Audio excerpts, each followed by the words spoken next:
Show, episode number 184. My name is John Morgan. Cold Coffee is with me. That's right. The dynamic duo is back again. We're really not that dynamic, to be honest. We're kind of, can we be the static duo? We're just kind of the same. We're boring right now. We're very drawn out and tired.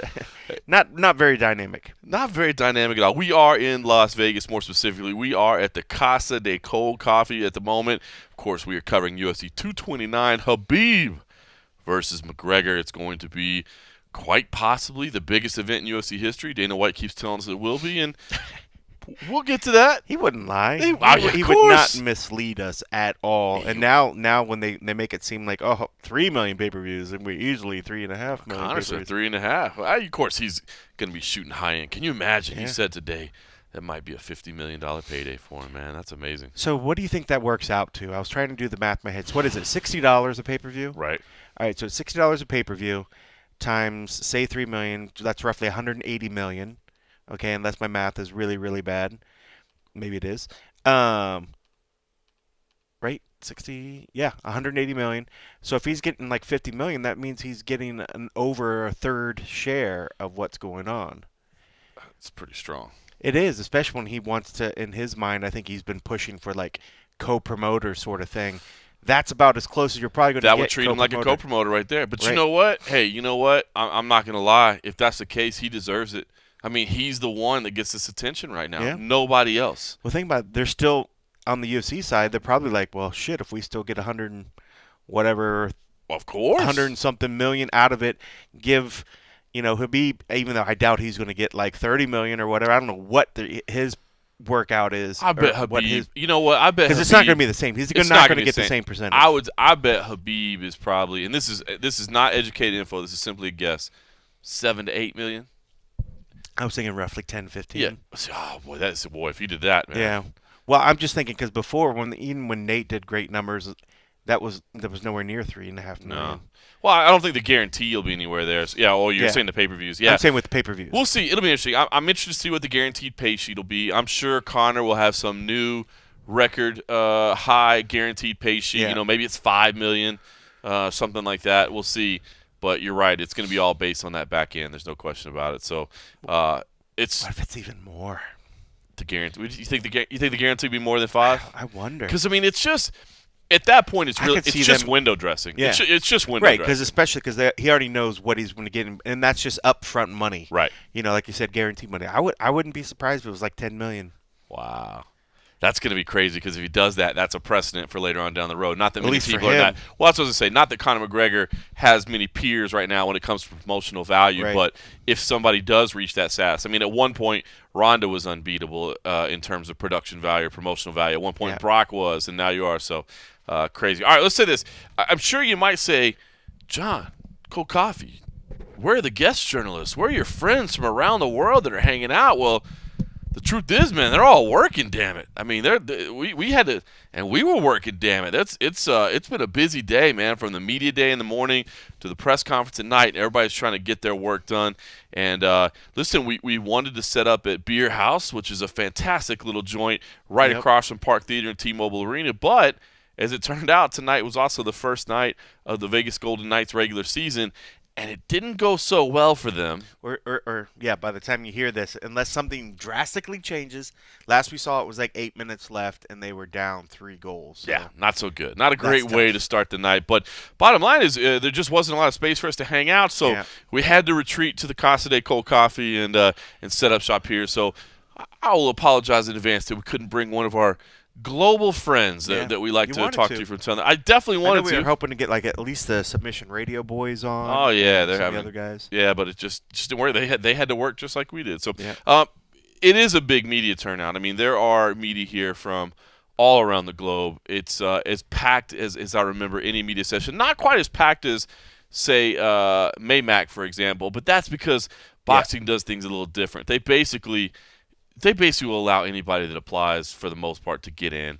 They like the show of force or whatever. The UFC doesn't quite do that. But what we're seeing is interest from around the world. today it was amazing. After we finished the press conference, we've actually been doing radio recaps. Of course, you've been filming them. Myself and Mike Bond have been doing regular video recaps every single day this week. It's just about kind of what's going on. It's funny you said radio recaps. Oh, did I say radio recaps? That's how much we do radio recaps. That's how much we do radio recaps. Daily recaps. Daily recaps of what's going on. Too funny. And it's not something that we normally do, but maybe we can do more of it if people dig it. But it's funny because we were setting up. Even if you don't dig it, we're still gonna do it. We'll do it anyway.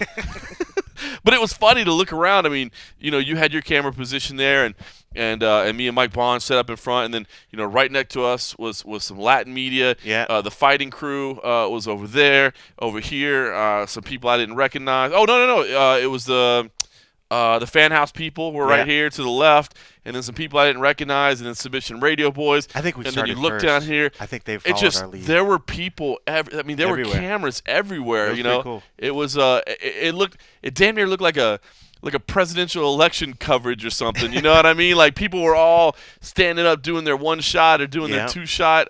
It's crazy how much interest there is. So I know that people are saying that Dana's crazy, and we're kind of joking about it now. I mean, he's saying, look, I'll say 2.5. Then you got Conor up there going, I'm hearing 3.5, that sort of thing. I will say though, man, I will not be shocked if this thing does those kind of numbers, man. The numbers of interviews that I've been doing and people from around the nation and people from around the world that are showing interest in this fight, I get it. It's a far-fetched number. But didn't we feel like Maymack was a far-fetched number when people were telling us it was going to be 3 or 4 million, and then it ends up doing it? And I kind of feel like we're in that position again.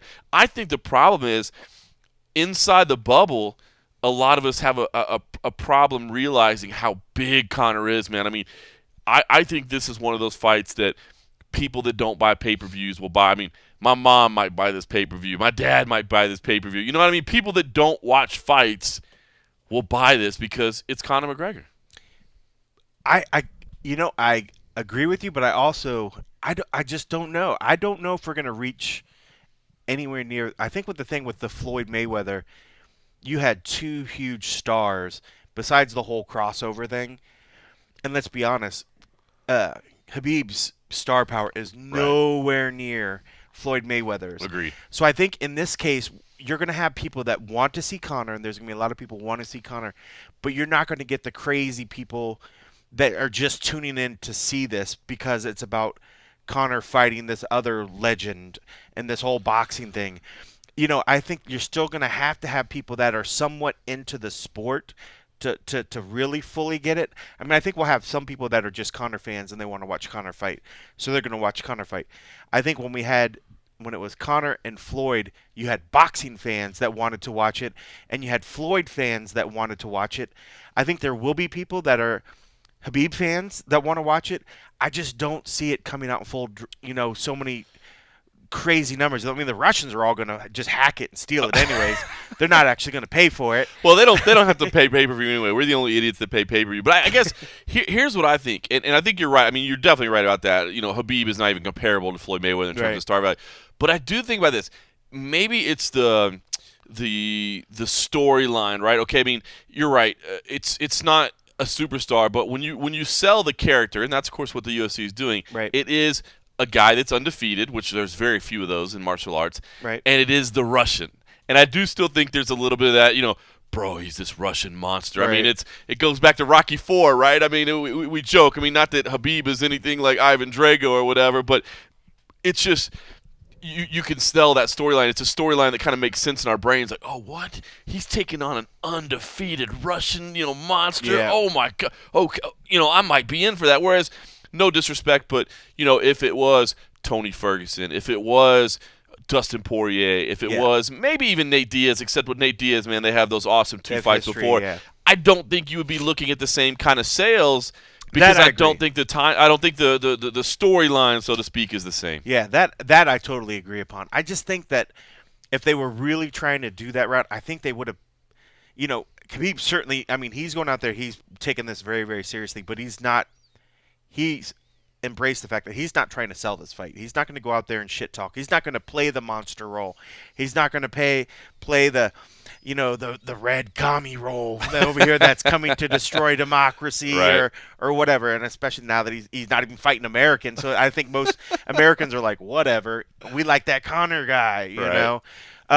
I don't know. It's just interesting. I think it's going to do great, but I still feel that people have to know who Khabib is, because right now the UFC, like the lead up for this, the promotion for this has just been really weird. Like it's leaning all on this Conor footage of breaking into the bus, sort of this other stuff, but I haven't felt like the UFC has really built up Khabib in my eyes. Like I haven't felt the promotion pushing him, really promoting the fact that he is undefeated. You see a couple little things, but I feel like it's sandwiched in there within 4 or 5 Conor promos. Yeah. You might have a little teeny inkling of Khabib's story, and I just feel like it You're right about baffles that. me. I just like, you want this guy, you want people, you would think you would want to play both sides, but they're clearly showing their hand and who is their golden child in this, because I just feel like the promotion is so heavily skewed in Conor's favor that I'm not feeling the build-up like we should for a fight that they're expecting to be the biggest fight ever. I hadn't thought about it, but now that I'm sitting here and you voiced that,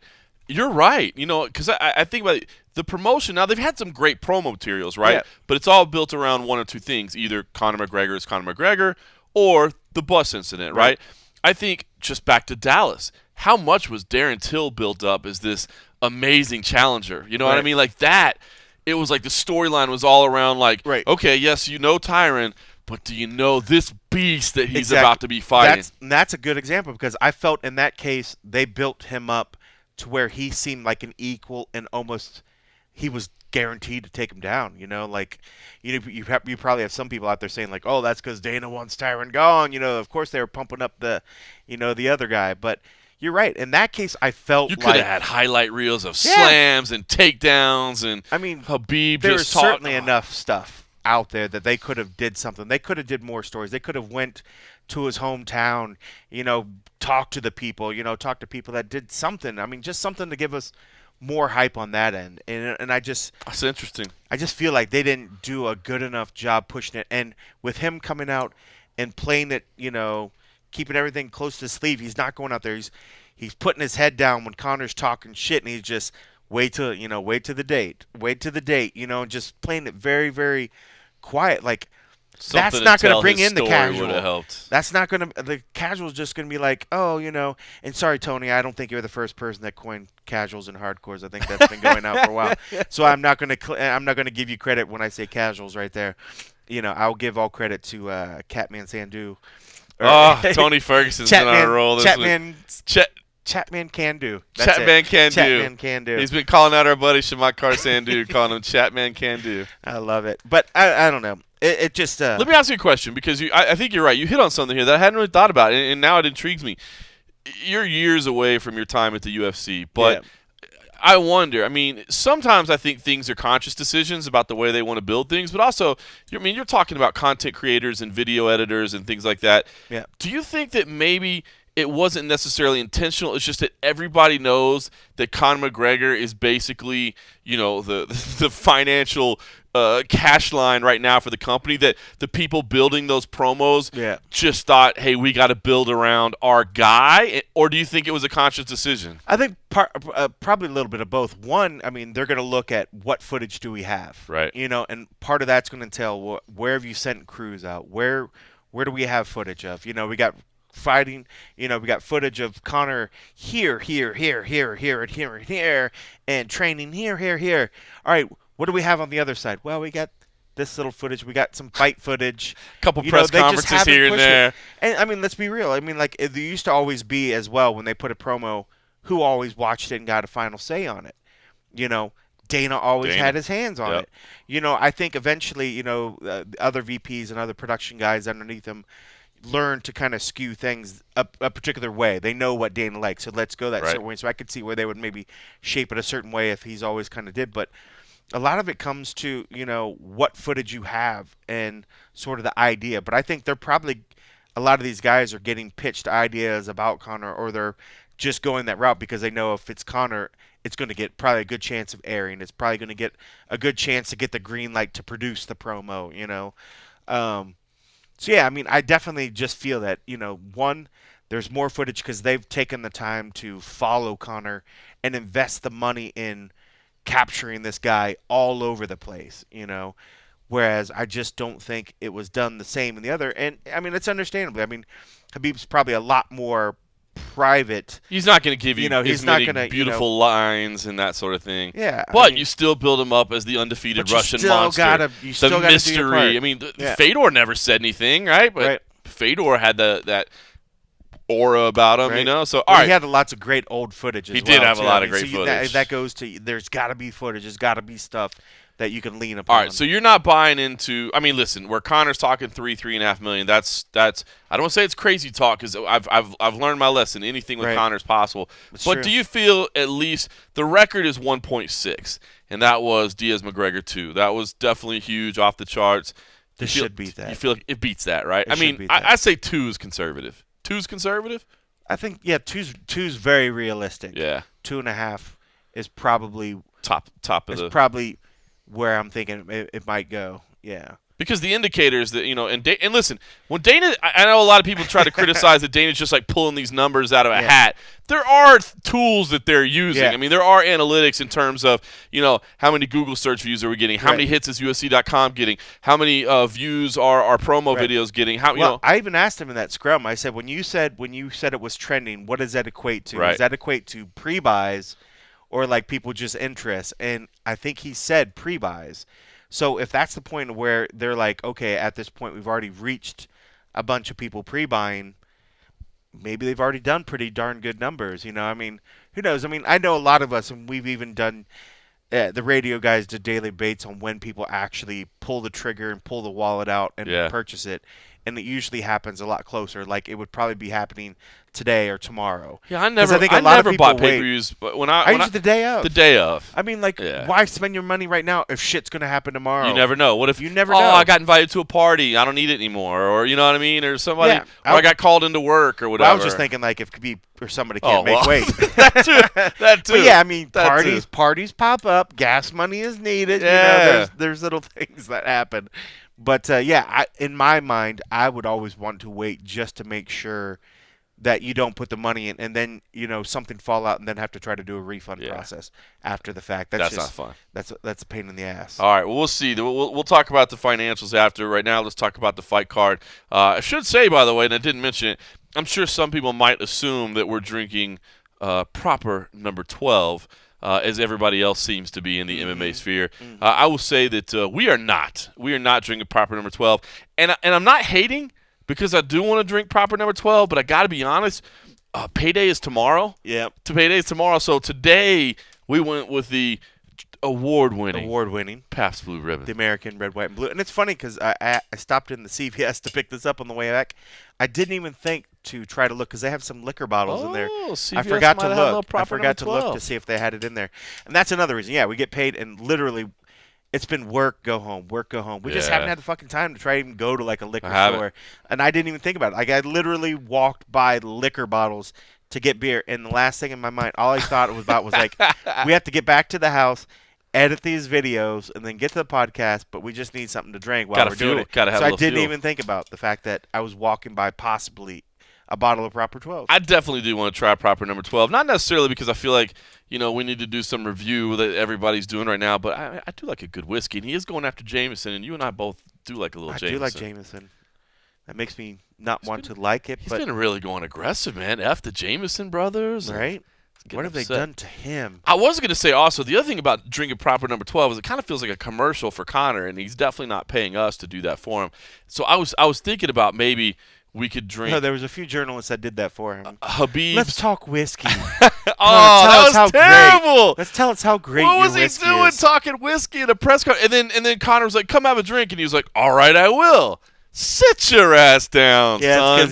because he thought he said that some people said it didn't taste Yeah. that good or whatever. He's like, don't come get any. That was great. I was gonna say, Not you. not you.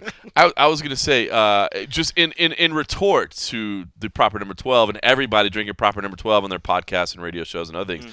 I was gonna say we could drink Khabib's proper number 1 bottled water. I was gonna say, I thought about that when the radio guys, Junkie Radio's been having like proper 12 off the side. I was like, they should have some vodka or something. Well, I was Khabib like, doesn't oh, wait, drink. but he doesn't drink. So that's why I say proper number 1 bottled water, which you know the Well, we couldn't say proper. You'd have to use some very Russian Russian phrase term, or so it would be something. proper.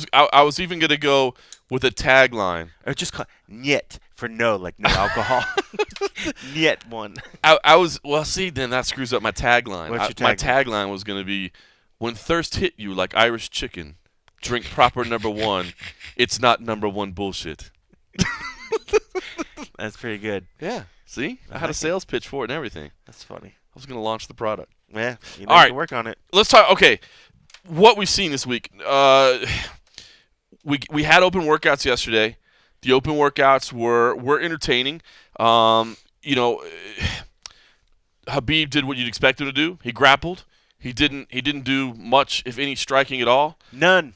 As you were editing the You kept footage. saying like much. I'm like, bro, he didn't do anything. That's what I said. I said he's not going to show any fucking striking at all, and he didn't throw one punch. You're right. at He all. didn't throw one punch. I guess in my head, you know, he did have his hands up and he was showing some head Oh, movement. yeah, and he was just like moving, waiting for the takedown. I'm gonna come sweep your leg. I'm gonna come do what I was like, bro, threw not one punch. Man. So he didn't really tip his hand. Meanwhile, Conor did his open workout.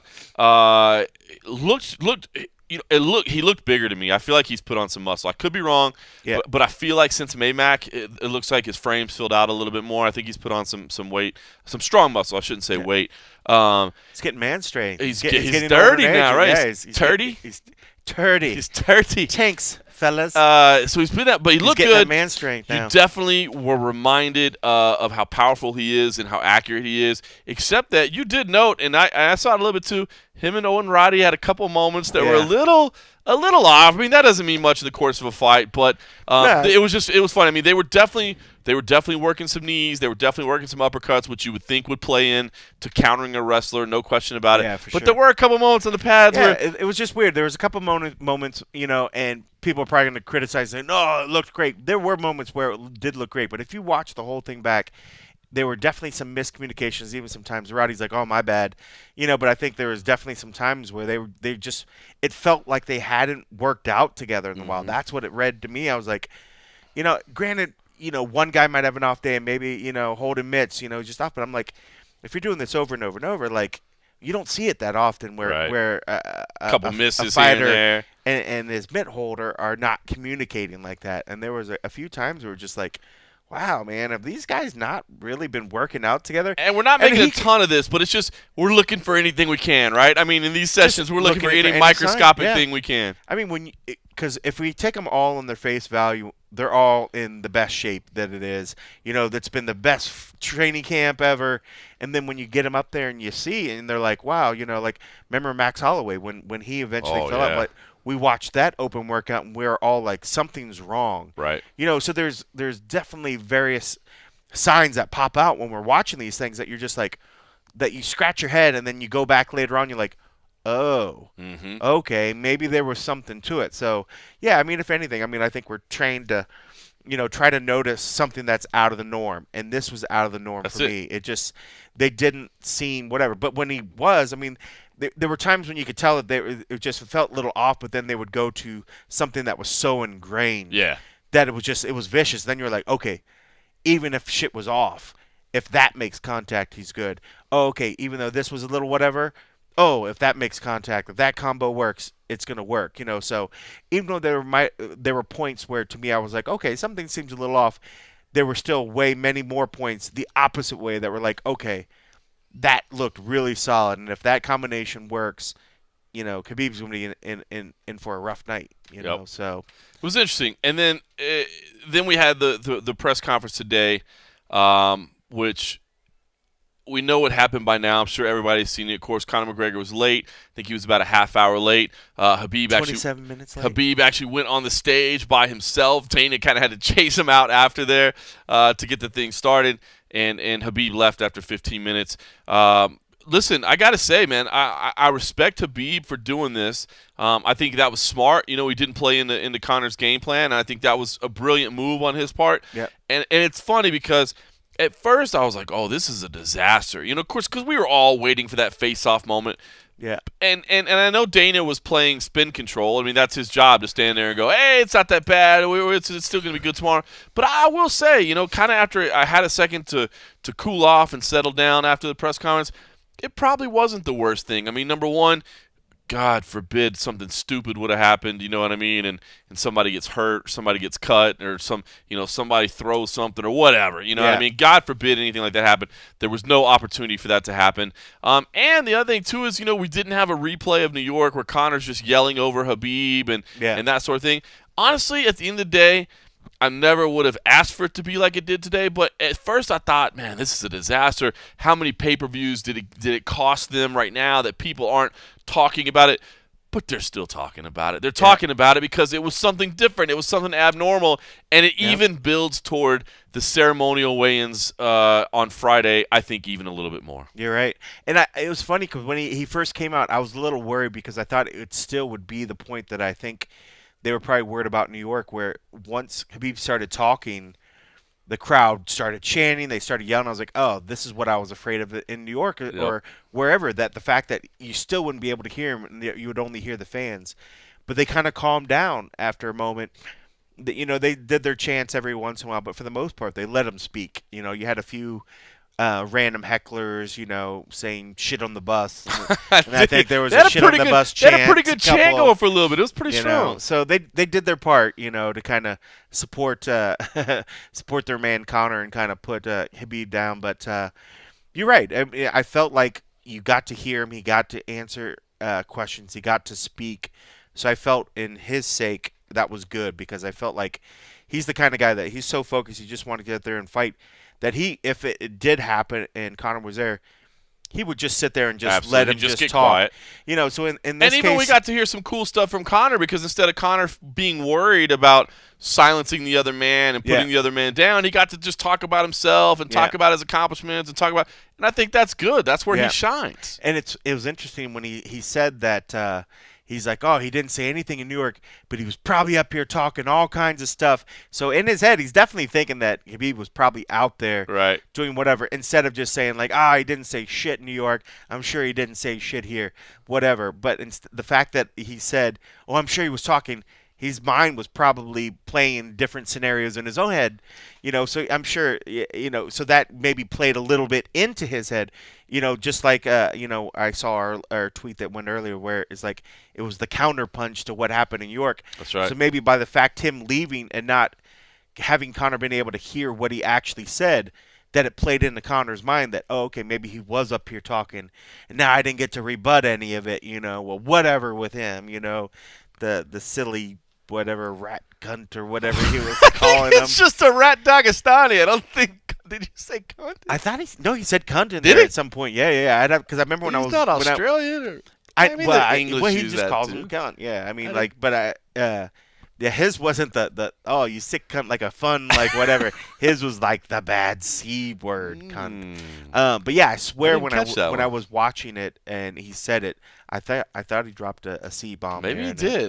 Normally I would be offended by such language, and I think I would hear it because it just bothers me so much. Well, you've been hanging out so much with the Submission Radio guys. It's just like second nature. Second nature. Well, listen, it's a huge fight. There's no question about it. I mean, I do think people are billing this as the biggest fight in UFC history. I do think it kind of comes down to how you measure it, but I think in terms of pay-per-view, this will be it. And we're getting close. We are getting close. Let's keep our fingers crossed that in the morning nothing goes wrong with the official weigh-ins.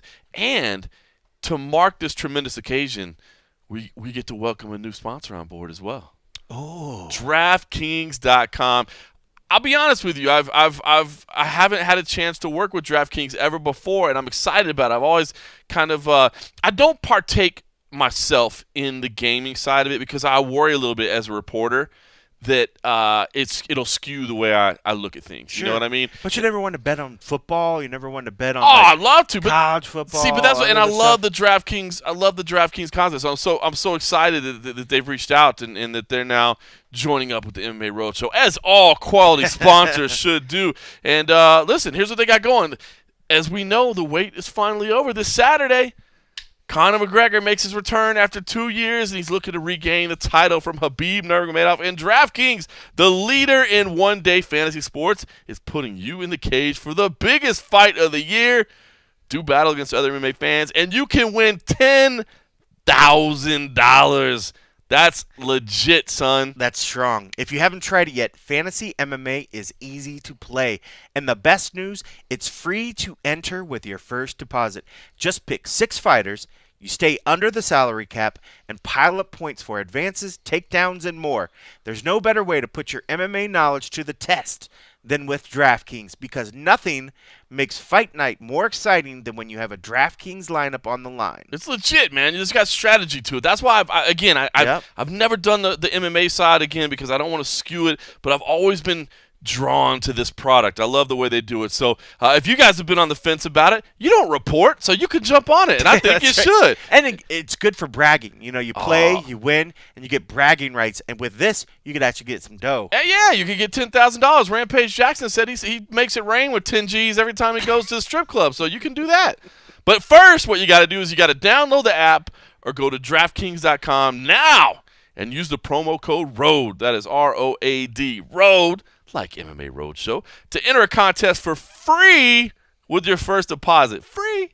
That's promo code ROAD to get a free entry with your first deposit to the $10,000 fantasy MMA contest on Saturday night. That's code ROAD only at DraftKings. That's right. Minimum $5 deposit. Eligibility restrictions apply. See DraftKings.com for details. Bro, you can throw in $5 and you can get a free entry for 10 G's. I mean, that's worth it right there. Right? If you never do it again. Right? If you never do DraftKings again, put $5 because you're going to be watching this fight on Saturday night. You're going to be watching. Put $5 in and maybe you walk out with 10 G's. You can feel what it's like to be Conor McGregor, kind of like on a smaller basis. A lot smaller. All right, listen. I had a chance earlier in the week. I feel by this point probably everybody's heard all of the audio that's out there from Conor and Khabib. So rather than share parts of the press conference or something like that, I thought I would do is share a conversation I had earlier this week with Michael Bisping. Before we came out here, we live here. I live in Las Vegas. Well, you came out to my house. I am in your house. Maybe that's why it feels like it's such a far destination. That's before right. we From traveled your house, all it the is so shut far. up! It's not that far. So far. 15 minutes, you loser. You just don't like much driving. further than 15 minutes. I had a chance to talk to Michael Bisping before I drove the 15 minutes to Cold Coffee's house, and we talked about kind of this week. And he's going to be on the desk at Fox this weekend, and I just kind of wanted to get his take on everything and what he thought about the whole build-up to the fight and the trash talking and everything that played out. And I thought it would be great to hear from the Count, man. I always love talking to Michael Bisping. Always one of my favorite fighters, and now becoming one of my favorite analysts as well. So here is Michael Bisping. I know you're busy, so we won't take too much of your time, but let's get into it, man. This huge fight that we've got coming up: Khabib Nurmagomedov, Conor McGregor. Look, you're a master of mental warfare, and Conor is certainly that guy as well. I wanted to get your analysis firsthand. What did you see in that press conference? Did you think Conor got to Khabib at all, or was Khabib able to resist? Well, I mean, generally for the most part, Khabib did a great job of just ignoring it, smiling, grinning, and not taking it to heart. But I think towards the end, we kind of saw Khabib rattled a little bit. You know, I think he got to him eventually. You know, now the good news is Khabib is that was a couple of weeks ago, so he will have calmed down. The bad news is that there's going to be another press conference on Thursday. You know, and that's what Conor's trying to do. He's trying to wind people up, trying to get you off your game, trying to get you to run it in just like Jose Aldo did.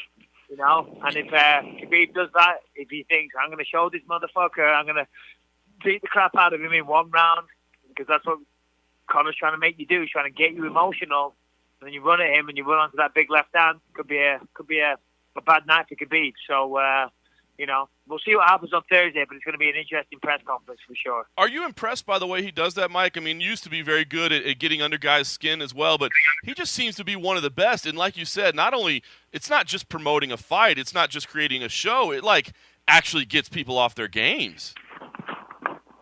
Yeah, no, for sure. Well, that's what it's all about. Yeah, of course, you're out there and you are putting on a performance to a certain degree. You got the world watching. There's tons of cameras and press, and often a crowd. So you're performing and you're playing up to it a little bit.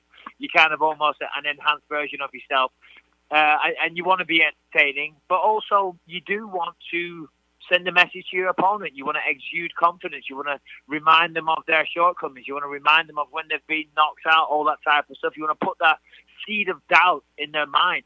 And certainly when you square up, you want to let them know, listen, motherfucker, next time I see you in the ring, it's on. I'm coming at you with everything I've got. There's your, this week, at the press conference in the weigh-in, that's Conor's last chance to really get in their head.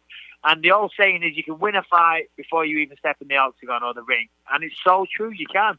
If you get in someone's head and you think, shit, man, he looks crazy, or he was big, or, man, he's wild, and then that affects your confidence, and then you don't fully commit to your punches, or you kind of close your eyes as you're throwing a punch because you're like, shit. It can affect the outcome of the fight in a massive way. And that's what Conor's trying to do, and that's what he's very good at. No doubt. All right, let's talk about the fight inside the cage, the tactics themselves. I mean, of course, largely it's striker versus grappler, right? I mean, that's what their strengths are. But is that too simple of a way to analyze it? I mean, everybody's good at everything these days.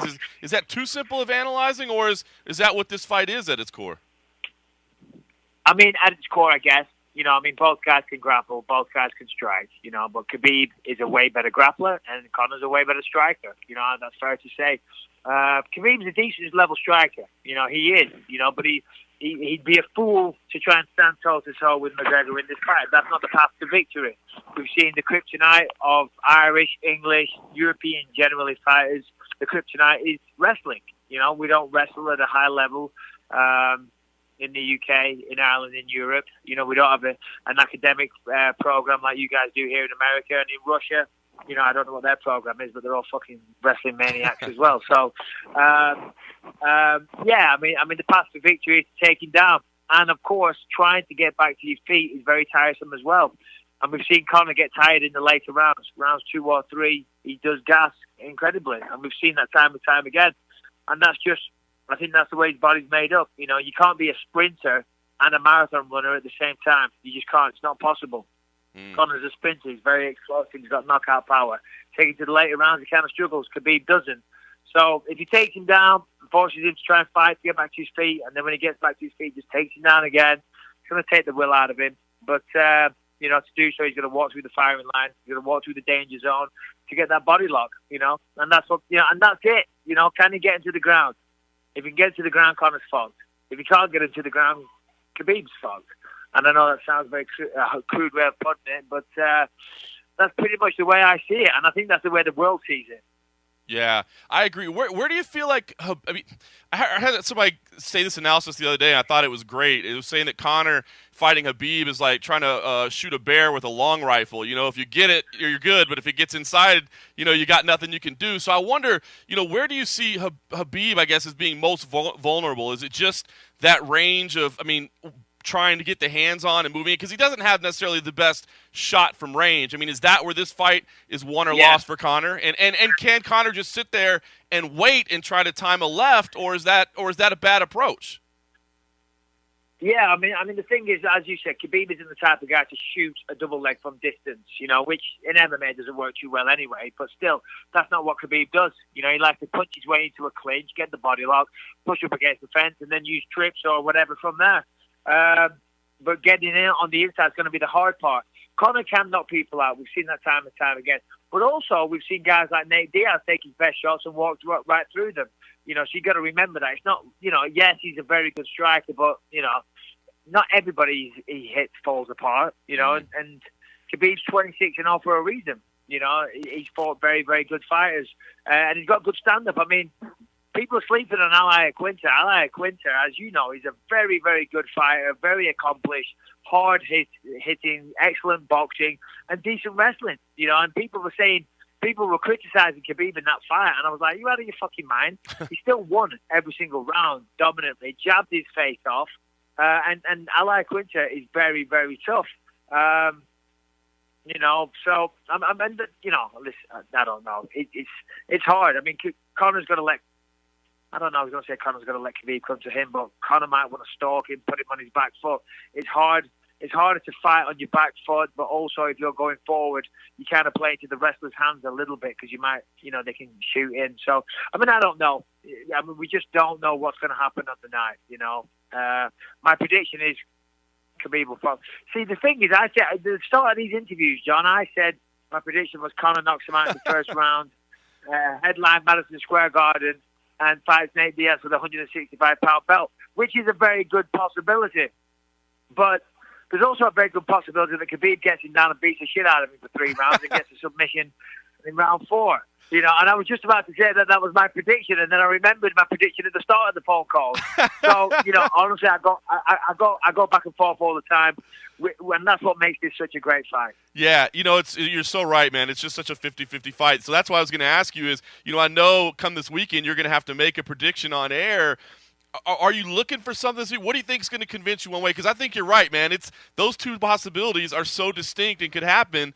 So what are you going to be looking for this week? I mean, what's going to sway you think, one way or the other, so you finally come to it and make a call? Yeah, well, there'll be 2 big key events. Obviously, the press conference, that'll be interesting to see if Conor gets under his skin. And then also the weigh-in. I think Conor makes 155 pretty comfortably, way more than what he did 145. We know Khabib's had trouble. A bad wake-up can be the difference between winning or losing a fight, the difference between taking a good punch or that punch knocking you out. So the weigh-in, let's see how Khabib looks in the morning. Are they doing morning weigh-ins, John? Yeah, still? I think they are, 9 right? a.m. Yep, 9 a.m. Yeah. So, I'll be intrigued to see how Khabib looks in the morning. That might be very telling, So, yeah, I'll make a decision then.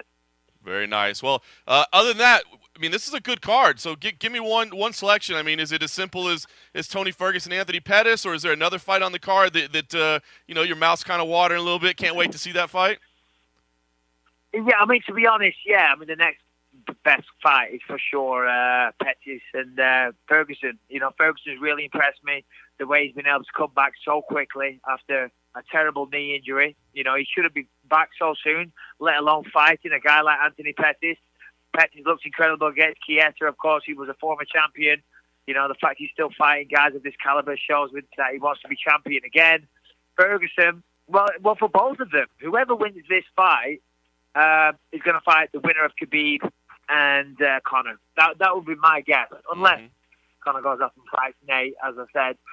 But on paper, that should be the way things work out, which is a lot of motivation for them. Also, it's going to be infuriating for Tony Ferguson. Tony Ferguson, I think, is going to be coming in there with a massive chip on his shoulder, kind of been overlooked, not really mentioned in any of the promotion for this fight. But he was the interim champion. He had the belt wrapped around his waist. So if I was him, I'm fucking fuming. No wonder he's coming back, and he wants to do some damage. He wants to make an example of Anthony Pettis and talk some shit on the microphone. So I'm excited for that. I'm excited to see what happens.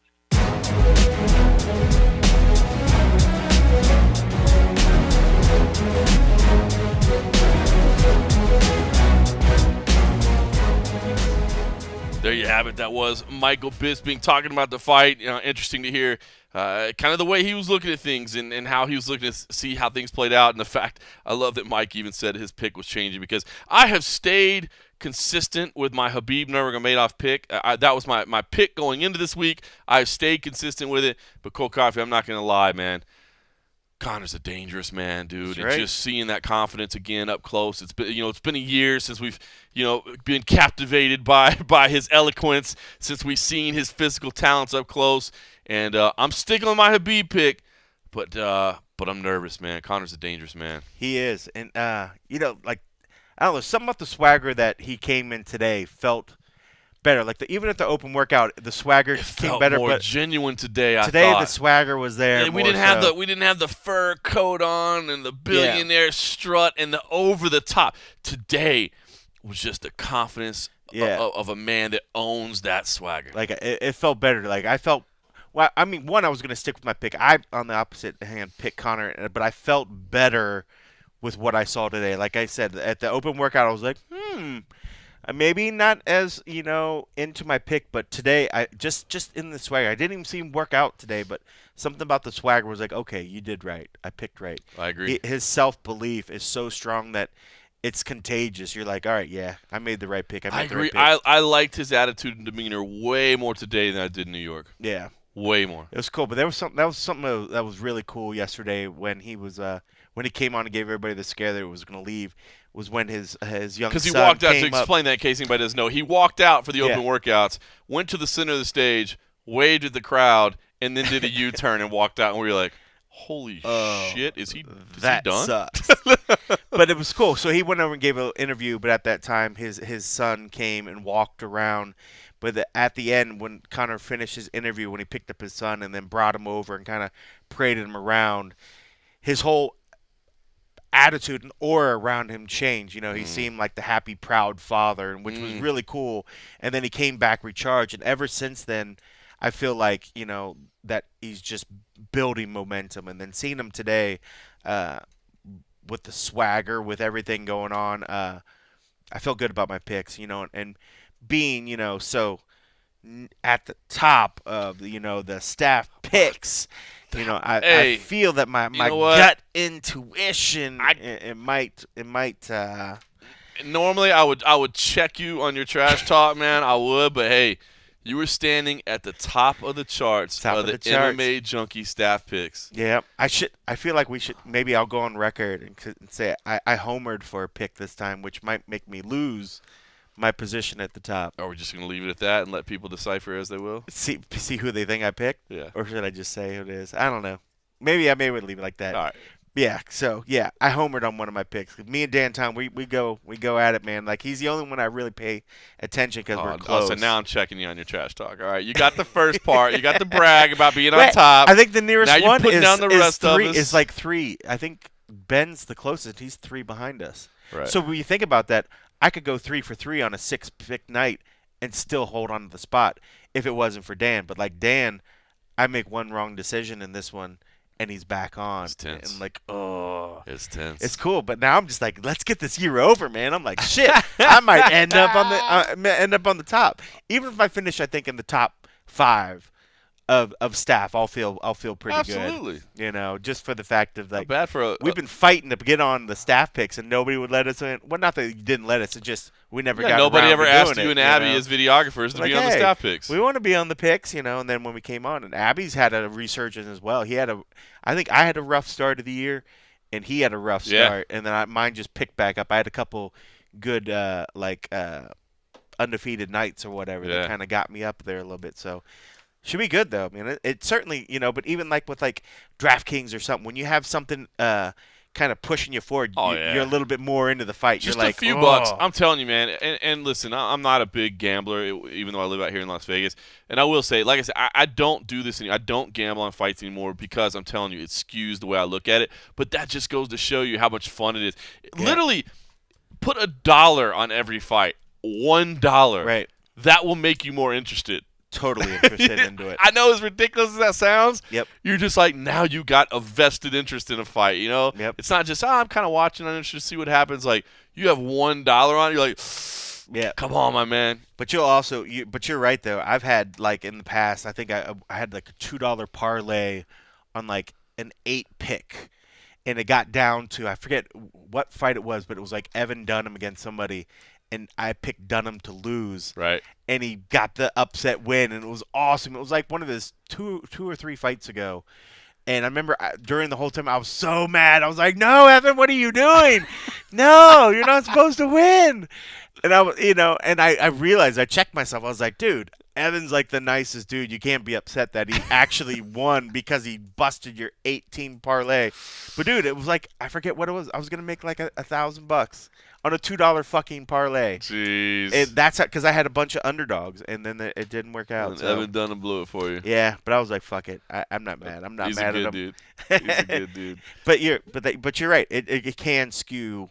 It You does. think? I Because feel like you start saying like, you start judging rounds differently in your mind. Was that a bad completely. decision? No, it wasn't a bad decision. Yeah. You were looking at it wrong, That was bro. early stoppage. Yeah. I mean, he was completely flat and his arms were done, but I mean, like, early You stoppage. see his right eye fluttered a little bit. He was coming back. I should say, by the way, Mike Bond and Steve Morocco are out here as well. Of course, Mike Bond's been with us all week. You've probably seen him on camera with me doing some stuff. And then Steven actually just got in this morning. He's part of a top secret project. Oh yes. Can't really talk about that right now. But Yeah. he's good. So he'll be around. He'll be around during Magnificent weigh-ins. one. He'll be around on the Magnificent one. Will be around on Fight Night as well. I was with him last week in San Jose, and I will say, by the way, he briefly locked me out of the house. Shut up. Swear Again? to God. Long-time listeners of the MMA Roadshow will know my God. that Steven Morocco is the cause of one of Cold Coffee's most stressful nights ever in Australia. I believe for the Rousey Holm fight, right? I think it was. And we got locked out by Steven Morocco, who does sleep with not earbuds. What would you call them? Earbuds. Noise canceling. Noise headphones. canceling. Yeah. So he Like over the ear, motherfuckers. so he sleeps with those, and he locked us out of the apartment for quite some time. Locked a deadbolt that we hadn't used all week. Just decided to lock the deadbolt. We didn't have keys for it. And it's kind of foggy, but I believe he locked us out. You weren't there for this one, but I believe he locked us out in Scotland as well.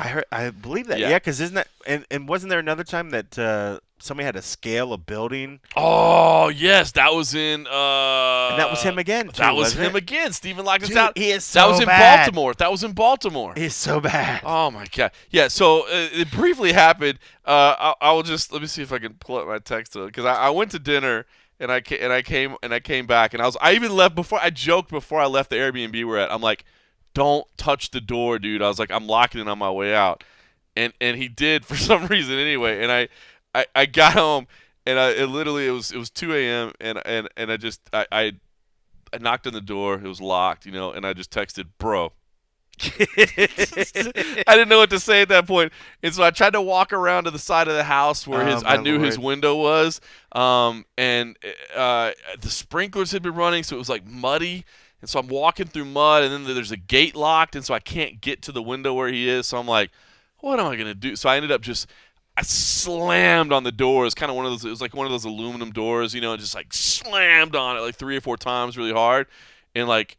Thank God, I guess maybe he had to go pee or something, but he woke up and he was like, he came to let me in. And so I was only locked out for about 2 minutes, but it could have easily been 2 hours had he not needed to go pee or whatever. Wow. And yeah, I was like, he's like, bro, how long have you been out here? I'm like, it's cool. Go back to bed. I'm okay. I don't want to talk about it right now. I'm like, it wasn't that long. So yeah, pretty. That's why you don't Airbnb with Steven. So now he's the magnificent door locker. He is. He has locked me out of our Airbnb in 3 different countries. Wow. That's a record. All right, let's talk about the rest of this card real quick. Tony Ferguson versus Anthony Pettis. I love this fight, man. I really do love this fight. I think it's going to be a tremendous fight. Both guys look to be in top form. I am a little worried about Tony Ferguson's knee. I know that he's going out of his way to tell us that we have no reason to worry about it. But, when doctors tell you it's going to be a year and you come back in 5 months, I praise the hell out of you. And I know he worked his ass off to get here, so I'm not knocking him. But you just want to – he can't – you don't know exactly what's happening inside your body with the fusion of ligaments and things of that nature. So it worries me a little bit. He doesn't worry me. I know his will and I know his dedication is second to none in this sport.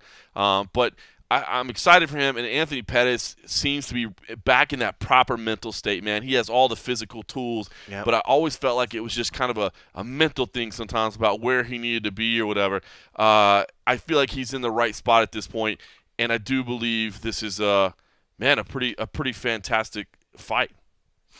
It should be fantastic. Tony is he's been in wacky spirits all week, but he certainly is in good spirits. But you're right. I mean, when you think about it, the doctors say it's going to take a year. Maybe they don't realize that his focus or his determination, what he's able to push himself through. But you also run into, wonder. It's one point to rush it to where you can actually walk on it, and and you're actually mobile on it, and that you're able to move. And then once you start pushing, you figure out, oh hey, I can kick. I can bounce. I can jump. Should you kick? Right. Should you bounce? Maybe that's the difference, where, he's physically able to do what he needs to do, but should he really be doing it?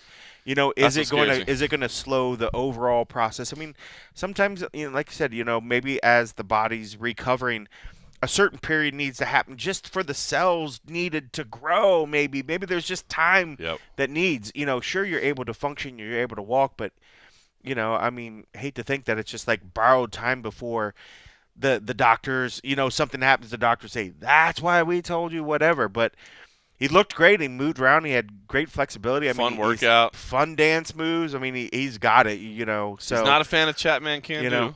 He's called No, him out a couple Chapman times. can do. I will say this. Tony Ferguson's demeanor, I think he has a right to be angry right now, right? I mean, here he is, an interim champion, right? Has his belt taken away from him, and then is now fighting on the same card where the title is being contested. You know what I mean? So I believe he has every right to be angry. It's just the hard part I was trying to understand this week is like, is he angry at the media? Like, what did we do? I don't think anybody. I don't remember anybody ever putting him down or questioning him or. I felt everybody praising him. Maybe people didn't cause a big enough ruckus when his belt was taken, and maybe took a slight that might to be the fact fair. of like, why didn't y'all, y'all wrote me off. Y'all let him take my belt. You stopped talking to me. You stopped whatever. Now you're just thinking my legs. This. I don't know, but I mean that would be fair. I mean, I'll be honest with you. It was just like, bro, you know what they're doing. Once Conor, I guess I'm trained to the fact now that once Conor's involved, you just throw all rules out the window. You throw all reality out the window. Not even just him. I mean, like when it came with like Colby. Sorry, you have this interim belt. Sorry, got to go. Oh hey, Daniel, you haven't had a chance to. Defend this thing. I know you just got the heavyweight belt, but hey, shit's got to move. We're going to take this belt from you. It's just, I don't know. I think even just the way that they're doing shit, I think maybe more fighters are like, why aren't you guys like calling the UFC on their bullshit? Instead of just like us saying, well, of course that's business. Business got to keep going. We take it like, oh, hey, that's fine. Where maybe we should be like, hey, UFC, that's kind of fucked up. You guys build these belts up like they're something like, when is enough enough? Why you're getting through this point of, what has to have a pay-per-view, we have to have a title. Right. Okay, so we create this interim title, and then you immediately take it away. Then you're just a slap in all of our face for saying, why the fuck should we care for the pay-per-view just because you put a title? You wanted to put this interim title on because you thought that's what we wanted, but then you take it away immediately after for some other BS. I don't know. It's just weird. So, I mean, I can see where maybe some fighters are like, why aren't you guys calling the UFC on their bullshit? And maybe we should. It's fair. I mean, a fair argument. We told the line. I mean, like, we're like, hey, this is just what it is. And, I mean, like, you can It'd only be a ask fair it so many times before they say, all right, well, it's just what was needed. And you ask it again, they're like, we just answered. It was just what was needed. And we kind of move on. But that's easy for us on the outside to move on because we didn't just bust our ass. And we didn't just sweat, blood, and tears have to our earn goal this taken thing. away from and us. then to have what your goal, as he said, a few zeros off his paycheck. That's huge. That's fucking ridiculous. Good point. Like the dude did not lose the title, and you're gonna strip him and then take away. If he'd have sat there and yelled at us and said that, I would have just been like, You're right, bro. You know what I mean? I just felt it was some other kind of weird attack, and I didn't take it personally. It didn't offend me. I mean, dude, what these guys put themselves through, if they blow up on us every now and then, no big deal, man. It is what it is. I just didn't necessarily understand the message, which is if anybody watched that scrum that we had with them, that's why even at the end I asked, like, where's this anger coming from? Like, who's it directed at? And he said, oh, I'm not angry. I don't have a chip on my shoulder, but you know what, man? You make a compelling argument, man. I can't argue with that. Well, this is going to be a phenomenal fight, and if Tony Ferguson wins, man, he deserves to be against the winner of Khabib and Conor, no question about it. No disrespect to Dustin and Nate coming up. Sounds like that fight's still going to happen, but I think you got to go with Tony Ferguson if he's victorious. And I know that if it ends up being Tony Ferguson and Khabib Nurmagomedov both victorious, I know people are going to say that bout's cursed, but you got to try again. You got to try again. Dominic Reyes, Vince St. Preux. I like this fight. I'm having a hard time gauging it, man. Dominic Reyes, dangerous dangerous, man. Yeah. He is coming in and living up to his name. Well, he was supposed to be the Dominator. I guess he's the Destroyer now. So whatever. He's living up to both of them. He's doing both. He's doing fantastic. 3 results, all 3 in the first round. So we haven't had a ton of tape to watch, but what tape we have, I've been impressed with. I feel like he's shown a lot of skills in those fights. Meanwhile, Vince Prue, I think you and I both admit, I have a hard time getting a feel on OSP, man. It's just he's not flashy. He's not spectacular. He doesn't do anything where you're just like, man, that is the best X in the division, or that's the best Y in the division. It's the best Von Prue show. Well, there you go. He does have that. Good call there. He's got the best in the game. But yeah, outside of that, I mean, I have a hard time gauging him, and I feel like every time I think he's going to lose, he wins, and every time I think he's going to win, he loses. Yeah. So I did take Dominic Reyes in this fight, but I think this is an intriguing matchup because Dominic Reyes looks like a next generation guy, but can he get past OSP? That's a big question. Yeah, and I did take Reyes as well, and I've taken OSP in the past, and it's been for my favorite, and I've also bet against him, and he's proved me wrong. He's one of those guys that's just so hard to sort of pick because you just don't know what's going to show up, because there's times he gets out there and the striking looks great, and there's other times when it's like he's just in a rush to get the fight down to the ground, and when that doesn't happen for him and he Gets starts a little sloppy with it. Yeah, and he starts absorbing strikes, then the fight tends to go the opposite way. It goes down for him pretty quickly. I just think with Reyes, his hands are so strong, he's so powerful. And I just feel that he's on the upwards right now. He's riding a high momentum that I think right now with just the striking, I think he's going to be able to keep the distance from OSP, not let OSP get him down the ground, not let to get him. And I think that the strikes is what's going to do it for him. I think he's going to be able to.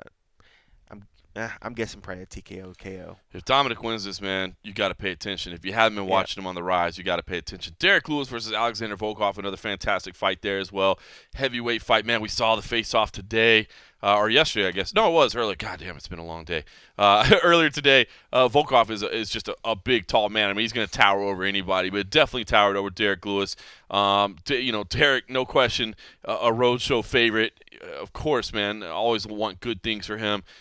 This is a tough fight, and it is a fight, especially for Volkov, I think that, is a number one contender type fight. But, if Derek Lewis can pick up a win here, he still remains incredibly relevant in the top of that division. Now, there's no rush to name a number one contender right now because we got Cormier on hold. He's injured right now. We got the Lesnar fight up next, it would seem. So there's not a big rush, but there's an importance to remain at the top and stay close to that because Cormier's not going to be around much longer, right? Yep. I mean, he's going to hang it up pretty soon. Verdum got the suspension. That takes out a top name up there. So, important stuff going on. I think this is a big fight that, I mean, maybe isn't – I wouldn't say not getting the attention it deserves, but maybe just people aren't necessarily recognizing how relevant, with Derek coming off kind of a not-so-fantastic performance, we'll say, and with Volkov kind of flying under the radar so far in his UFC career, I think maybe people aren't realizing how important this matchup is in the division. I agree. Like, when I look at this fight, I mean, it just screams, like, contender fight for me. Like, either one of these guys could get the nod in the next fight.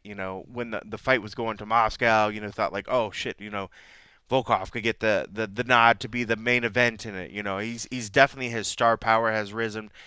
Derek has huge star power. People love him.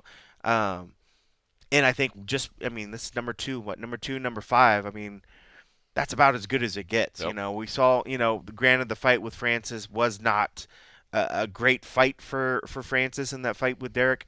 But, you got Volkov right behind him. So in that sense, you could almost move him up above Francis because, Francis dropped a little bit. But to me, in my mind, this is the number one contender fight, that the winner of this fight should be the next guy that, barring some other crazy shit and people aren't able to fight, these guys should be the ones that to do it. So I'm hoping Derek's back works out good.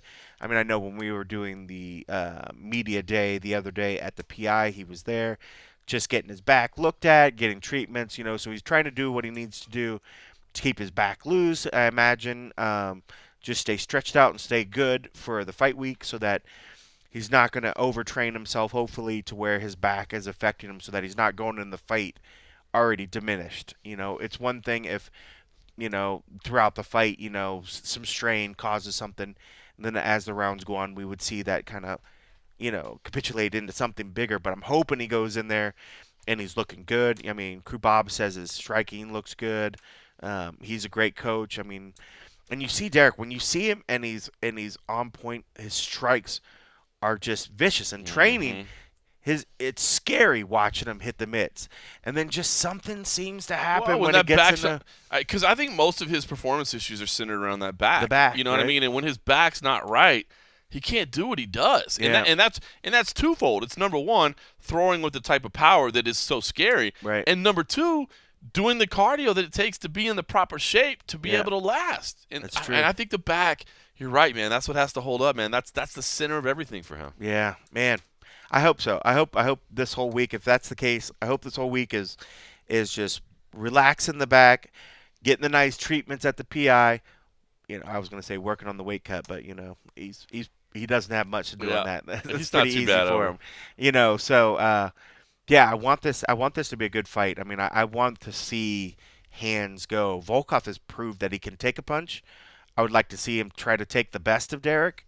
But he's got such long limbs and such tough long arms that if he uses the distance, Derek he won't get a chance to get in close. Derek has to just push through it, man. I think he would have to almost just bull rush, I get through the initial ones, get your hands on him, get up against the cage, get some dirty elbows in there, some dirty boxing, and then get him down to the ground.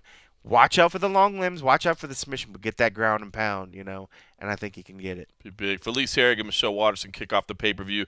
I love this fight, too, and it's kind of funny that they haven't fought yet. They've been in different weight classes at times throughout their career. They've been in different promotions at times throughout their career, but they've both been around for a long time. I mean, they're both pioneers in a way of the women's division. Not the early days. I mean, there's a generation before them as well, but as far as this thing has evolved, they've been around to see it happen. They were supposed to fight at one time before, and this is a big fight in that division as well.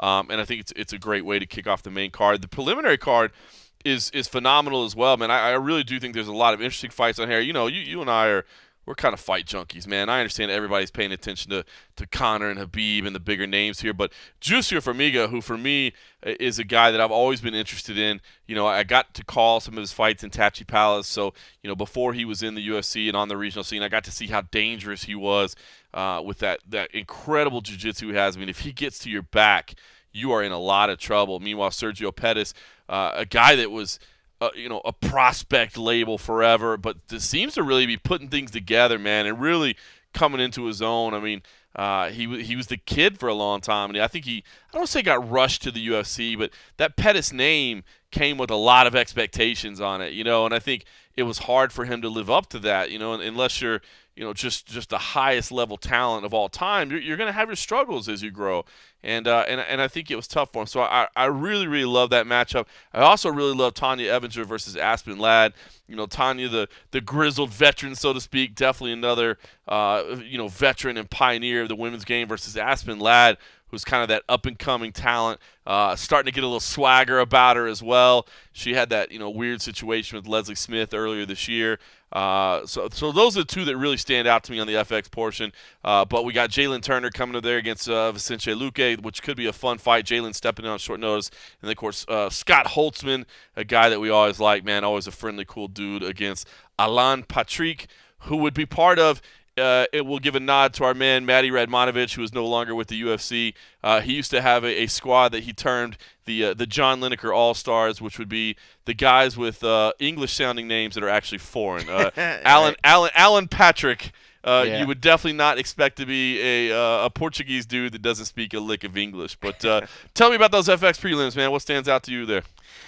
Well, let me pull the card up. Oh, geez. I just went through the thing. You should have been writing it down. No, I was Bonbon's over here asking me about some of the footage from the Khabib one. Oh, good Lord. Instagram. I know. And I was telling him, hold on, we're taping. And then you tossed it. And then I called you out. I know, right when I was trying. Well, I should say, Before this mishap happened, FS1 prelims. FX. Before this mishap happened, I was going to say, if you were liking this flawlessly executed podcast between two professionals of the sport, Super professional. you should log into iTunes. You should take a second to rate us right there. Leave us a review. I always like a little feedback, positive. I mean, you can throw some negative in there if you want. Put some positive affirmation for two nice guys putting out free content for you. That always feels good. A little pat on the back we never never hurts. make mistakes. We never make mistakes. But then we kind of the wheels fell off. But we'll blame it on Mike Bond. I mean, I'm Mike blaming it on Bond's- Bon Bon. He shouldn't be texting me at this point in the night. You should It's know. almost 11. But I mean, it popped up. Well, it made me think, since we're always so flawless. What did you say the nickname was for Dominic Reyes? It was supposed to be the Dominator, but he says he has a lot of respect for Dominic Cruz, so he changed it to. It's not the Destroyer, is it? What is it? It's the Devastator. The Devastator. I knew it was something like that. See, because I had to take the other wheel off. My wheel fell off over here. I'm just Why you taking gotta the call wheel me off. out? Because somebody would be like, "Hey, mother, he said this." So there, it is the Devastator. Or do you have a fight on the FX prelims that you're most looking forward to, sir? Or maybe any inside nuggets of notes and wisdom that you ran across this week as you were doing interviews or other such? That's the concept of this. It's the MMA Roadshow. We give people behind the scenes notes, things that we've seen.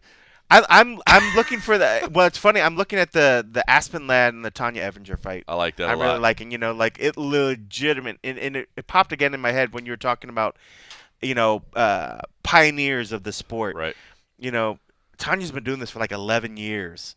And Aspen's first amateur fight was like 2013. That's crazy. It is. Tanya's been doing this for so long that when you said that there's this whole other generation or whatever that's been going, that was what Tanya was. Exactly. Tanya was in there. So it's interesting to see, because Aspen's always been super, super tough.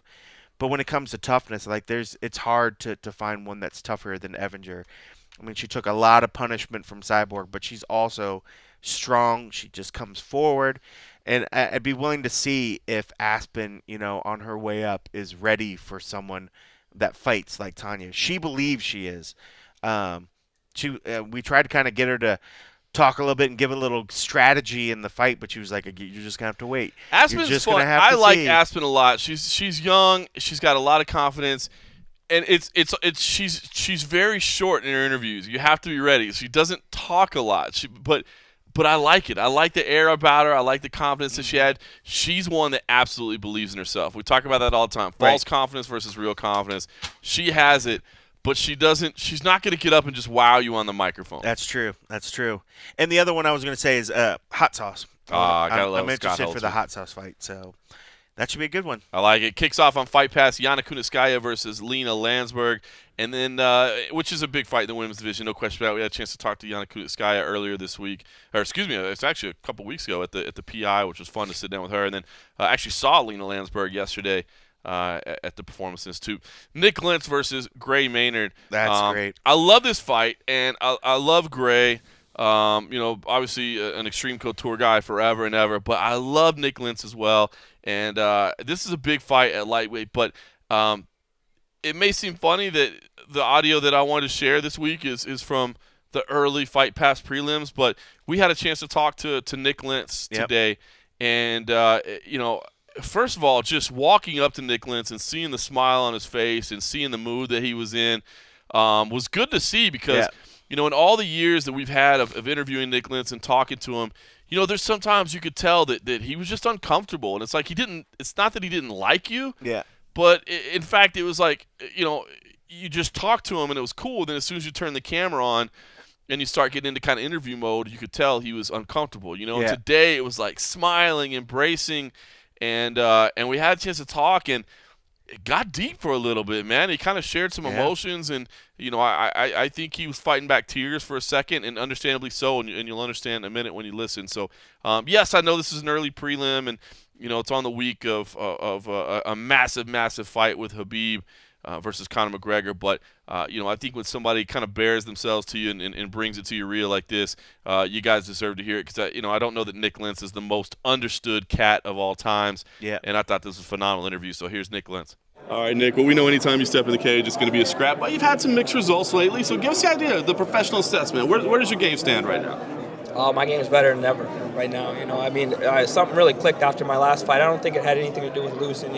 As far as I'm concerned, that was one of the shadiest, weirdest fights I've ever had to deal with. I was fighting 2 men in there, and it was pretty messed up. It was not the best way, but. Look where I am now. I haven't gone have I gone downhill? No, I'm on the biggest card there's ever going to be. Yeah. So I'm doing just fine in life, and my career is on the up. And I've talked to you guys in the past, and there was times in my career where I went on insane winning streaks, and it didn't get me anywhere. And so there's a lot more to fighting than doing what you used to do in the past. There's all kinds of things. You got to be more personable. You got to do these things. And I was talking earlier with Helwani. And I said, when I came in the UFC and I was 25 years old, I was in no way prepared for any of it. I wasn't prepared in the physical part. I wasn't prepared in the mental part. I wasn't prepared in the media part. I wasn't prepared for anything. And I just, through sheer willpower, am still here. And now I actually have the skills and the talent and everything else to put it to work. And so I'm very happy with how I'm going. And you guys will see. I was just going to swear a lot, but I'm going to smash Gray Maynard. I'm going to smash him. It's interesting to hear this kind of development of you kind of as the whole package. Are you enjoying it? Because you did always strike me as a guy that's like, listen, leave me alone. I don't want to talk to you. I just want to go in, do my job, punch in and punch out. So, are you doing this begrudgingly, or do you kind of enjoy embracing this new persona? No, I enjoy it. That's what I say. I'm enjoying life now. Before it was more of a job. It was more stressful. You put the camera in front of me, it was a stressful thing. I constantly have to deal with people critiquing you and stuff, and I wasn't prepared for that.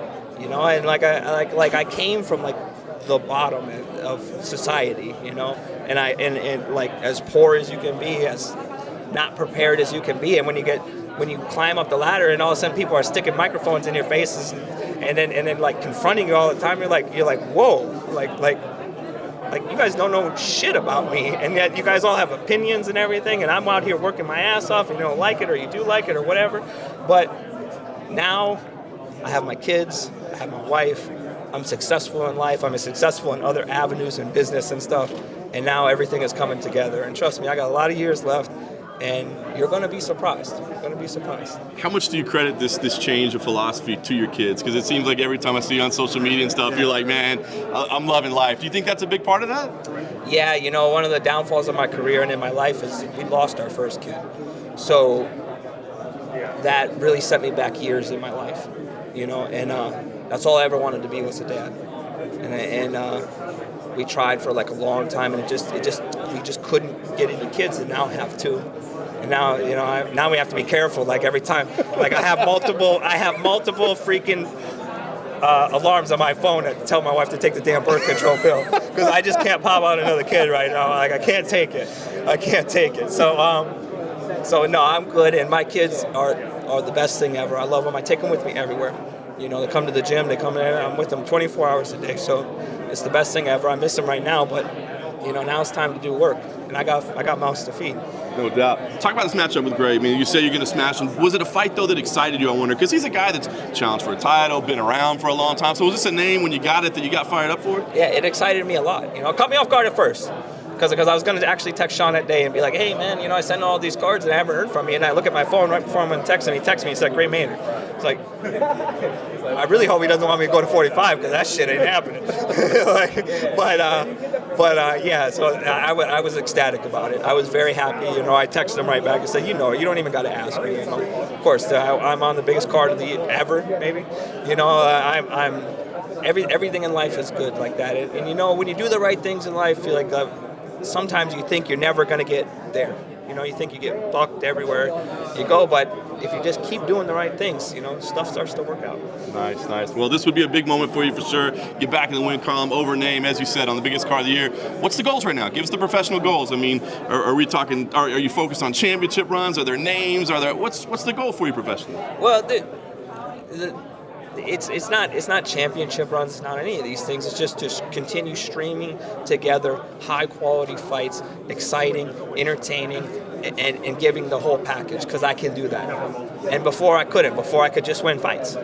That's it, you know. And sometimes they weren't pretty, sometimes they were, sometimes they sucked, sometimes they were fun, you know. But I could win fights. But now I can give you the whole package. And I seem to be reversing the other way as far as age goes. So I mean, I'm 34, but trust me, I got a long ass time in this sport.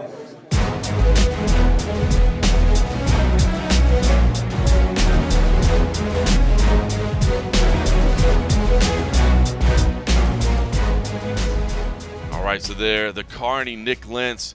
I'm torn on this one. You got his nickname right. Come on, get out of here. I didn't get most of them right. I'm just No, Nik kidding. Lentz, man, I listen, I thought, That was number great. one, it was great to see the mood that he was in. Again, touched on that emotion that his family had gone through. You know, I know a lot of people have been through that. Yeah. It's not fun. And to talk about where he is now was fantastic. And listen, his just kind of understanding of the game and what it is. Right. You know, listen, I can win all day long, and that ain't it. You know, I got to be the whole package, and I feel like I am the whole package now, and I'm ready. I thought that was cool. I'm torn because, you know, Gray Maynard, I love Gray Maynard, man. Like I said, long-time Extreme Couture guy. You know, follow the high points of his career, the low points of his career. I know this is an early Fight Pass prelim, but I'm dialed in for this one. This is going to be a great fight. I think this is one of those fights. If it plays out how I imagine it could, with these guys just going in there and literally rock'em sock'em mode, this fight could probably steal a lot of thunder from a lot of the other fights as being one of the, like, probably the best fights of the night, which is great because it's very early on in the card. So Set that tone. yeah, man, it could be great. But you're right. I mean, it's funny, like, just seeing Nik now from what Nik was 3 years ago, you know, his openness, you know. I mean, you definitely have a good rapport with him. We walked over, and yeah, he lit up, man. He was in good spirits. But even the interview in front of us, he was doing a great job. He embraces it. He knows himself. You know, he's not shy or embarrassed about things. He embraces his faults. And I think once you can embrace your faults and the way you are about this and that, and you have a good, strong sense of self, you're just throwing it out there and you don't care. And it seemed like he was sure of himself. He knew himself, and he knew what he wants, and he knows what his goals, and he knows where his faults are, and he's just good with it, you know. And in turn, was very open, and we never thought we'd get some of the stuff. And some of the stuff he said, I had no idea about. I didn't either. You know, so that was great. But no, I love talking to that dude, and it's hard to not want to pull or pick for somebody. Gray's always been great too, but after Nick's interview today, I was just like, "Fuck, I got a homer for him for this one," you know. So even against your Las Vegas brethren in Gray Maynard, Yeah. man. And then that leads to another interview, which is funny. Again, we're focusing on the early Fight Pass prelims, but had a chance to talk to Tony Martin as well. And Tony Martin, you know, quietly, he's flown under the radar. He kind of admits his career started off in a not so exciting manner, but he feels like he's made rapid improvements. He's now in the welterweight division. But I had to share this audio with you because man, he just lays it out there, and I'll just leave it at that. But he drops a couple lines in here that are pretty damn open and honest, and potentially revealing and pretty funny. It's not a long interview, and Tony keeps it real. So I thought you might want to hear that too. Well, I know you had the setback not too long ago, but 4-1 your last 5, that's a nice little run, man. What do you feel like the key is to your success right now? I just think that physically and mentally I'm at the strongest I've ever been. And I just think that the move up to 170 is just going to be a dramatic change in my whole career. I think that not having to focus on my weight cut is going to be the difference between, you know, an up-and-comer and a true contender. I think that mentally it was so draining getting down to 55, especially with that Auburn Mercer fight where I took it on 5 weeks' notice. You know, more than I look back on it, I'm like, oh, I regret the decision to take a 5 weeks' notice when I was 195 pounds, you know. And, but it's also a blessing in disguise because it forced me to go to 170. You know, you think about one judge sees it different, and I'm still fighting at 55, killing myself, feeling like crap, hating life. So I really think that at the end of the, you know, when my career is said and done, I think that fight is going to be the really changing the trajectory of my career. And I think I should have moved up to 70 a while ago, and I think the best of me is yet to come still. It's interesting because I feel like it's not a huge trend yet, but I feel like you are part of kind of this growing group of guys that's realizing this weight cut is not good. What does it take for you to get there and to accept that, you know, no, I can compete with these guys at 170? Yeah, well, honestly, what happened was when I first came in the UFC, I had no martial arts background. I was 3 years into training, and my skill set wasn't at like a high level yet. So I was like, I needed that weight advantage. Okay, so I was like, I need to cut this extra weight. I want to be the bigger man to try to wear on these guys and get the advantage I can. And now my skill set, I feel like, is an elite level. And I think that that's why the move up to 170 made sense, is where, I also have a long frame, so I'm not going to get in there and have a reach disadvantage or a size disadvantage. They may be a little heavier than me, but I think my skill set is at a high level now, and I think that now is the time to make that move up. Very nice. Talk about the matchup that you got here with Ryan. What when you got the name, what was your initial thought? Did you like it? What was your feel? Well, actually, I kind of knew that I was going to fight him right away, is what I heard, was that was the fight they wanted. For some reason, Sean thinks that we're like the two most boring fighters in the UFC. This is what I heard. This is a true story. This isn't a joke. He's like, nah, these guys are, the two most boring fighters, and pretty much he's going to try to weed us out, so the loser's done, And I talked to Ryan a little bit, too. I think this is his last fight on his contract, so I don't know if they're probably going to re-sign him anyways. And really, I think they just, I don't know what it is. So I got to go out there. I got to have a hell of a performance. And I wanted to fight right away. I didn't want to wait on the sidelines this long. This was way too long of a layoff. Especially, I was like, I moved up to 70 to be active, to build momentum and to keep fighting. So this 5-6 months kind of sucked waiting on the sidelines. And I was begging the UFC for fights, And honestly, I think Sean don't like me. I don't know what it is. I don't know. I think we need to have like a little grappling match or something. Just like work it out. Just work it out a little bit. Get through the kinks, and try to figure out what's going on. But really, I do have the biggest opportunity. Just being on the biggest card. Where, yes, we're the first fight of the night, but there's still going to be more eyes on this card. A lot more media press on this card. So this is my opportunity to really seize this opportunity and make the most of it. Are you entering the fight angry? I mean, when you hear something like that, like the UFC is kind of betting against you or something, are you pissed off? I mean, I'm not pissed off. I feel a little disrespected just because I feel like you look at my first 4 fights and you're like, oh, this guy's not a high-level UFC level fighter. If you want to say I was a UFC level fighter, then you look at my last 5. I feel like you can look in there and you can see maybe a boring performance or something like that you want to call it. But you can also look in there and be like, this guy's got some real skills and a real possibility of being a top-level fighter. And I think that with fighting Ryan, he's a top 20 fighter. He was ranked top 15 2 fights ago. And it gives me this opportunity to really showcase, hey, I'm a high-level fighter, and I can be a real contender in this division. And then really, people kept saying, oh, you got to find a fighter. Find us an opponent that you can destroy. So I told Sean, no, fuck you. Find an opponent you think is going to destroy me. Then let's find out, right? That's why I was trying to fight. Hey, let's fight Mike Perry. Let's fight a Cowboy Cerrone. They haven't given me any names like that. They haven't given me an opportunity to be high on a card, fight a high-level name, or a guy that's going to really try to take me out. Let's fight a guy like that. I'm not scared of that. I've welcomed opportunities like that. I've welcomed fights like that. Those guys don't scare me. Listen, I'm telling you right now, those guys are easy fights.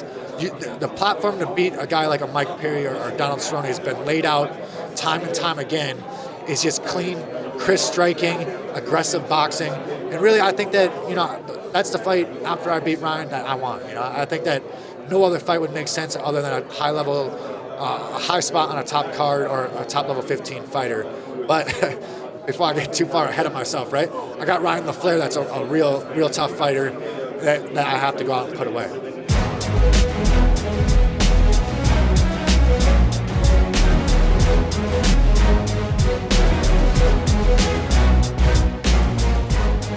All right, so there, Tony Martin laying out, saying, listen, he thinks they put him against Ryan LaFleur because they're the two most boring fighters on the roster, and he thinks Sean Shelby hates him. So got to grapple that shit out.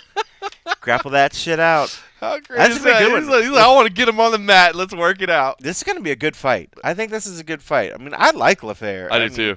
So, I mean, I don't know. I mean, I'm not sure who's telling them that they're like boring fighters. I don't think that Sean or somebody's going to be like, bro, you guys' fights suck, whatever. But, he might just have some people around him, chirping his ear, maybe giving him wrong information. But I think that fight's going to be a good fight to get it started. So I do. It's a good early prelims card, man. I think this card is going to be fun. I mean, I know we say that a lot, but usually when we point it out that we think it's going to be fun, it's because we're right. Yeah. I do think it's cool. I think the UFC put together a really nice card, top to bottom. When in reality, anytime you know Conor McGregor's on a card, you could probably just put one fight on there and not worry about it. But I think they put some pretty intriguing matchups on here. And so I agree. I'm excited about it. All right, well, listen, it's been a busy one. It's getting late. We got to get up for official weigh-ins in the morning. Let's keep our fingers crossed and knock on wood. Nothing goes wrong in the morning. Hopefully by the time this podcast gets to everybody, we haven't found out that the entire event has been scrapped for some poor reason. Ceremonials, we'll have that in the afternoon. Quintet 3, by the way, is here in Las Vegas. It's on UFC Fight Pass. We had a chance to talk to Kazushi Sakuraba, which was a true honor earlier this week. And I think the event is going to be phenomenal. Really wanted to attend it and still may. I'm still trying to figure things out. But I got to say, we did also get an invitation to Nurmagomedov, which is the UFC's new official vodka, and they're hosting a party. And it's not that that's what interests me. It's just that TJ Dillashaw, Kevin Lee, and Forrest Griffin will be there giving interviews. And at the end of the day, we're all about capturing content for MMA Junkie. Right. And if that means that some vodka is being poured along the way, I mean, we'll sacrifice because that's the type of guys we are. We take it for the team. So if you're not going to be at the vodka party, I definitely suggest you tune in to Quintet 3. I'm into it. I'm at least going to be watching the replay on Fight Pass. And who knows?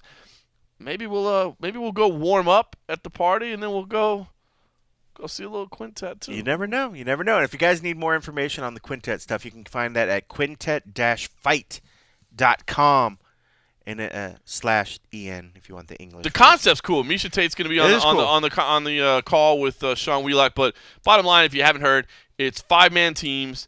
They have to weigh. The total team has to weigh under a certain amount, so you can play with that the way you want. You can have big guys, small guys.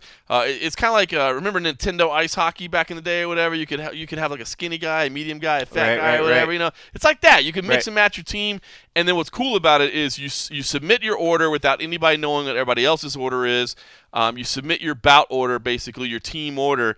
And that's how the matches go. But the winner stays on the mat. So, again, it's going to be Uriah Faber versus Kazushi Sakuraba is one that we're guaranteed to get. But whoever wins stays on and could end up fighting a bigger guy after that. Right. You know, you could end up potentially having, which I think everybody's praying happens, you could potentially have Uriah Faber versus Josh Barnett just to see the ridiculousness of it. They did switch it up. If you saw the list, it was supposed to be Barnett to number was supposed 3. to be 2. Yeah. So then it was like, okay, there could be a possibility. But making it through 2 guys, that'd be a big ask for Uriah Faber. But it's possible. Tough. And here's what's cool as well. So then it's a 4-team tournament. But then when you go to the next round, you have to flip your order and you have to go the other way. Gotcha. So instead of 1 through 5, you go 5 through 1. So you have to be careful the way you pick your team. It's not like you can just say, well, we've got this stud grappler, and we're going to stick him at number 1. Yeah. Because then he's the last guy the next round. It looks like to me what everybody tries to do is put their ace at number 3. You know, so you're kind of right in the middle both ways. But it's a cool concept. I think it's fun. I mean, I get that grappling isn't MMA, but for something about this concept, it's kind of fun. It's different. So it's neat. Watch that. We'll be watching as well. We just may not be watching from cage side because it's these interviews and some vodka. Got to be getting the interviews. Got to get the interviews. Yeah. All right. In the meantime, we got to get out of here. We got to get some sleep. Early weigh-ins. Thanks for listening.